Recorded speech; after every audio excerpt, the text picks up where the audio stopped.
Okay, before we get into this, let's address the elephant in the room. Dennis is back!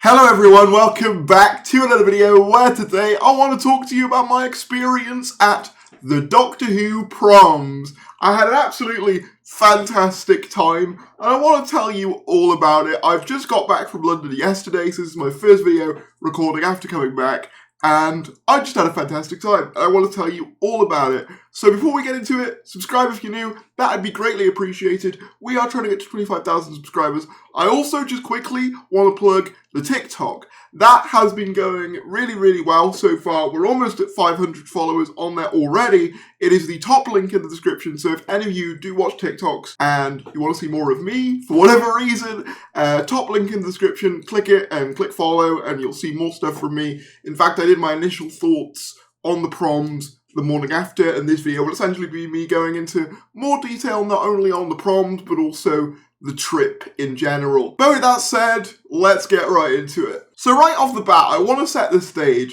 that I've been waiting for the Doctor Who Proms to return for about as long as they've been gone, about as long as I knew that the Doctor Who Proms were a thing. I never managed to go in 2013, which was the last one, 11 years ago. And I was always really gutted that they were never around since. I was always kind of worried that I'd miss my shot at going to one of these things. So when they announced one, it was an instant purchase. I had to get up at like 8 AM in the morning to make sure I had tickets secured.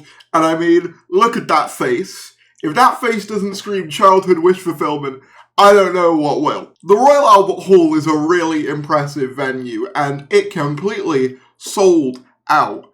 And I've got to be honest, spoilers, I think it was worth it. I think if they ever do another Proms and you haven't been to one, you owe it to yourself as a Doctor Who fan to go, because I genuinely believe this was one of the best events, Doctor Who or otherwise, I've been to.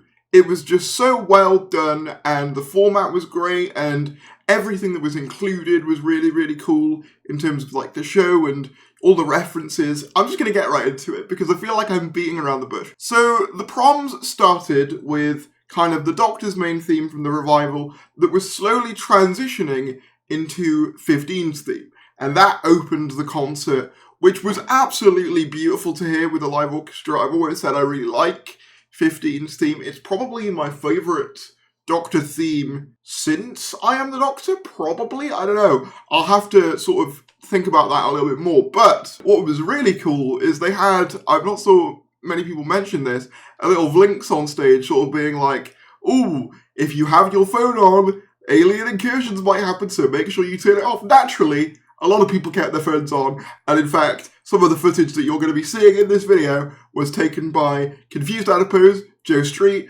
who I went to go see the Proms with. Does sound a bit like a date, it wasn't, but I did sort out his ticket and he brought back Dennis, so we got something out of it. The immediate thing I want to highlight, because it's one of the things you sort of see most early on, is Catherine Tate as the host of the Proms. She was hilarious. If any of you have listened to it on BBC Radio 3, I believe it is, she kept flubbing her lines via the teleprompter. I think the teleprompter was slightly faulty, but the way she went around it, but just made it all funnier. I've always kind of said, I've always found it really funny that like Catherine Tate doesn't really seem to know much about Doctor Who at all, despite being in it quite a bit. But that just made it so much funnier to me. Like, and she was having so many jokes with the audience and everyone was just laughing along. It was a really positive atmosphere and I think it was a really fun choice to get her to host this year's Proms. We get a suite of the 60th music and I loved hearing that as someone who,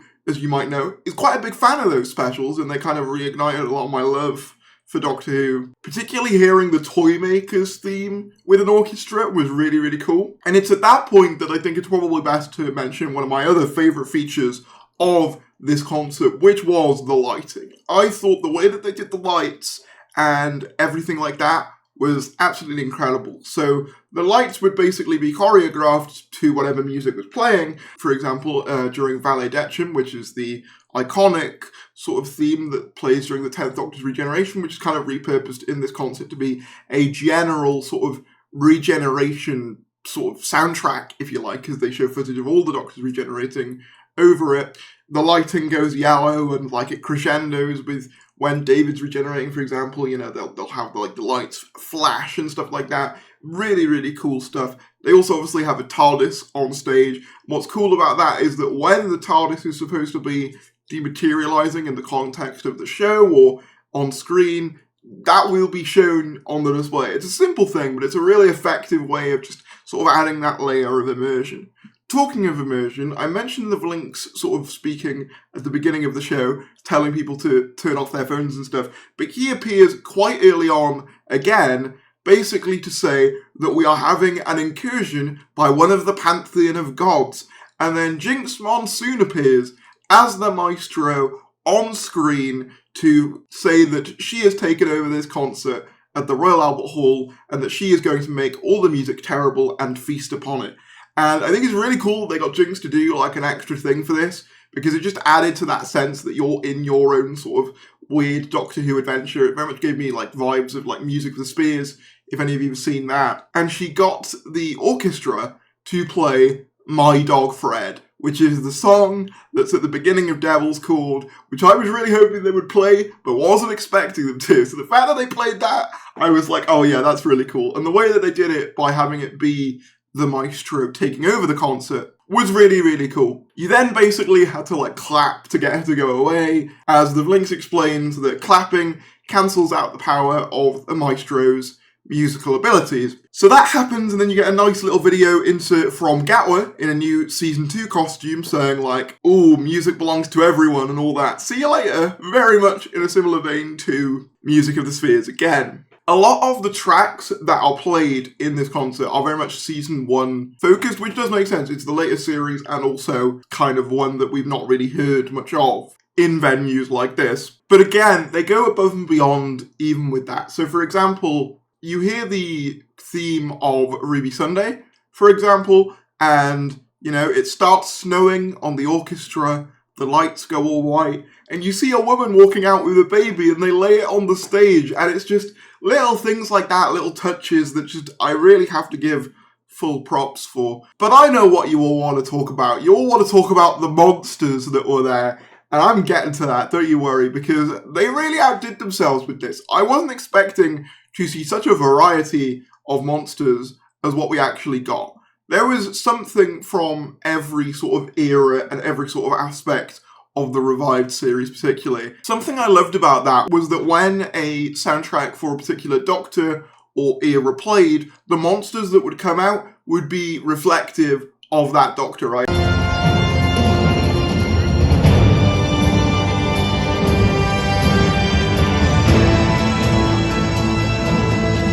So for example, when they do the big I Am the Doctor reprise, because of course they were going to do I Am the Doctor, you have all the Smith era monsters they had on hand coming out. So you had the Cybermen from that era, but also you had like the Peg Dolls, and you had like the Silurian and all that sort of stuff. And I gotta say, one of the biggest cheers the entire time, at least from what I heard, was them playing Matt Smith's Stonehenge scene on the screens as all the monsters look up and then run away afterwards. Genuinely perfect, perfectly pitched. In terms of the new series monsters though that you see in terms of the new stuff, you get to see the Bogeyman, you get to see the Chulda, who are like the bird things when they're doing the Rogue soundtrack. Sutek's Servants of Death appear during his theme, which by the way, Sutek's theme is so good. The only thing that lets it down isn't so much the theme itself, but the fact that what comes after it is they're showing, you know, Sutek's defeated Empire of Death, and I was like, oh, why couldn't you defeat him in any other way? Because that theme is so cool.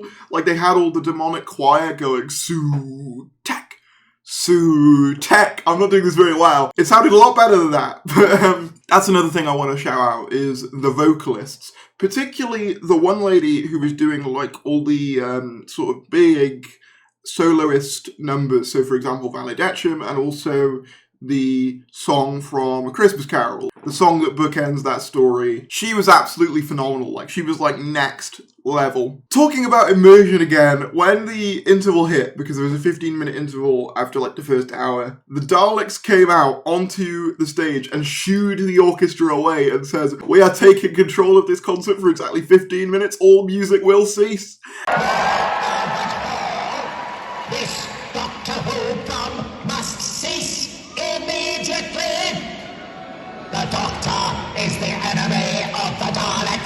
yeah, all the orchestra shuffle off, and then everyone gets ready for Act 2. You get to hear a medley of all the new series companion themes up to Bill Potts, starting with Rose Tyler. So basically all the ones that Murray composed. And there were big cheers for all of those guys, which was great. Also, during the interval, Russell T Davies had like a queue for like people getting his autograph. I was very tempted to go down and say hello, but I was on one of the higher levels, and the queue was like, it was like watching, you know, some kind of parting of the Red Sea. There was no way I was going to make it down there, so I didn't. But nonetheless, it was absolutely like lovely to see people going down and meeting him. That was really, really cool. I guess one of my criticisms of this concert was the lack of any classic series representation in terms of the music. I was really hoping they would play the classic series medley that they did during the 60th concert. Just because obviously I understand that, you know, it's particularly Murray's music is the stuff that translates the best to an orchestra setting. It's designed for that. It makes sense. But I did just sort of feel like there was a little something missing in this huge celebration of Doctor Who. It would just be nice to have a little bit of classic music in there. I think that would be nice. I will also say I did feel a little bit sorry for Sagan Akinola. Now, I'm not a massive fan of Sagan's like sort of version of the music. I don't mind it, but Murray is just my favourite. But I have to say, like, given how Murray dominant it was, which it makes sense for it to be, after all, he did compose for the show and is still composing for the show for about, what, like, I don't know, 15 years? It's really, really long time, and that's reflected because he's got so many songs. And I'm not for 1 second saying they should have admitted any of the ones that they played, but I did just kind of feel sorry for him because you have like all these Murray tracks back to back to back, and then you have a 10-minute sort of medley of Sagan's entire era with the show. And I did just sort of feel a little bit bad for him. And I know that in the second showing at the end, when they had everyone do the curtain call, they had Murray Gold and Sagan come onto the stage. At the first one, which I was at, the afternoon one, they only had Murray come onto the stage. I'm sure that was probably Sagan's choice. Maybe he just didn't want to bother with going all the way up to the stage, which is perfectly understandable. But I did just feel a little bit sorry for him, you know? There was a part of me that was like, oh, give him a little bit more playtime. In terms of tracks that I really like listening to, though, obviously I Am the Doctor I wanted to listen to. It just is a phenomenal piece of music. But also, I had a real appreciation for the 73 Yards soundtrack. It's really quite like melancholic and eerie, and obviously because we've not sort of had the soundtrack yet, which is another thing to get cross at Murray at, but you know, we'll sort that one day. The 73 Yards segment was really eerie, and I really, really liked it as a piece of music. It was sort of sad, but also scary. It was a really, really cool blend. But I've got to talk about what was my personal highlight of the show, and that is Anita Dobson coming out on stage as Mrs. Flood in the whole costume, and they basically just give her 5 minutes to troll the audience with no musical interruption, and it's great. It's like my favourite part of the show, specifically because she's just so good as that character. You know, she has a line in her monologue being like, "Oh, who could I be? Could I be some sort of mysterious time-travelling alien? I don't think so." They knew what they were doing, because I was sat there like, can I make a theory video out of this? But anyway, she came up on stage, and it was absolutely hilarious watching Catherine Tate's reaction to her just sort of staring at her. It was really, really funny. And she has the line that I just burst out laughing at, which was just, "Never seen a Proms before?" Just fantastic. I'll see if I can find a video clip of it. What's the matter? I'm doing all right. But how are you? I mean, never seen a prom before.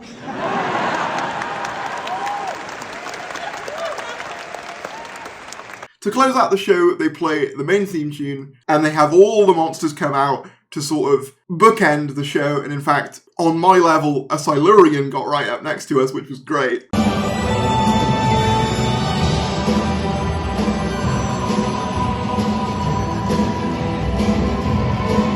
But prior to that, they were saying, oh, is there time for one more? And we thought, you know, they're ending off with the Doctor Who theme, makes sense. But then, it goes quiet for a second. And all of a sudden, Ncuti Gatwa in Devil's Corn bursts on screen, and he says, "With all my adventures, you must know, there's always a twist at the end."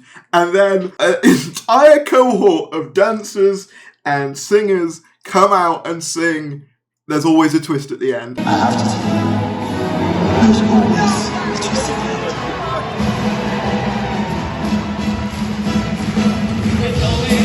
And I gotta say, I know not everyone's keen on that song, but I thought, you know what, bravo, it was earned. I clapped hearing it. I won't lie, I thought it was great.